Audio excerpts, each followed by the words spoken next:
ప్రైజ్లా దేవుని పరిశుద్ధమైన నామమునకు మహిమ కలుగునుగాక. ప్రభు నామమున మీ అందరికీ హృదయపూర్వక వందనాలు. ఈ ఉదయకాలము దేవుని వాక్యాన్ని విందాం. దానియేలు 12వ అధ్యాయము 3వ వచనము. బుద్ధిమంతులైతే ఆకాశ మండలములోని జ్యోతులను పోలిన వారై ప్రకాశించెదరు. నీతి మార్గము అనుసరించి నడుచుకున్నట్లు ఎవరు అనేకులను త్రిప్పుదురో వారు నక్షత్రము వలె నిరంతరమును ప్రకాశించెదరు. ప్రియమైన వాళ్ళారా, ఎవరైతే బుద్ధిమంతులుగా ఉంటున్నారో వారు జ్యోతుల్ని పోలి ఉంటారని, ఎవరైతే నీతి మార్గము అనుసరించి నడుస్తారో, ఎవరు అనేకులను త్రిప్పుతారో వారు నక్షత్రాల వలె నిరంతరము ప్రకాశిస్తారని దేవుని యొక్క వాక్యం సెలవిస్తుంది. మరి ఈ క్రిస్మస్ యొక్క సందర్భంలో మరి చాలామంది నక్షత్రాలని జ్ఞాపకం చేసుకుంటూ ఉంటారు. ఎందుకని అంటే ఆయన నక్షత్రము యేసుక్రీస్తు వారు జన్మించినప్పుడు యాకోబులో ఒక నక్షత్రము ఉదయించింది కాబట్టి. మరి నక్షత్రమునికి ఉన్న గుణం ఏంటంటే నిత్యము ప్రకాశిస్తుంది.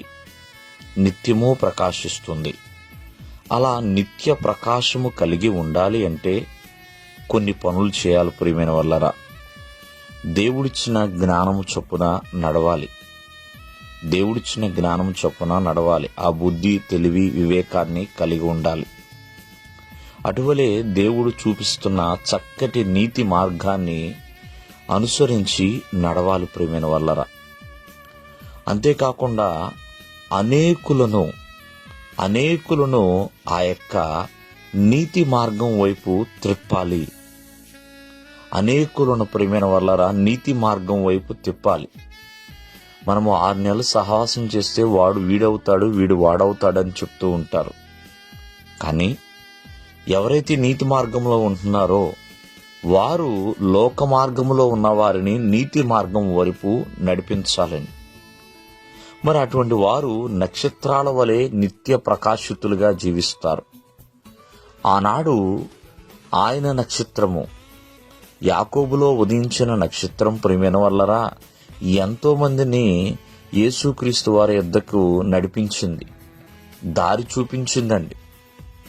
మరి ఆ నక్షత్రం వలె ప్రతి ఒక్కరూ కూడా దేవుని యొద్దకు దారి చూపించేవారిగా ఉండాలి.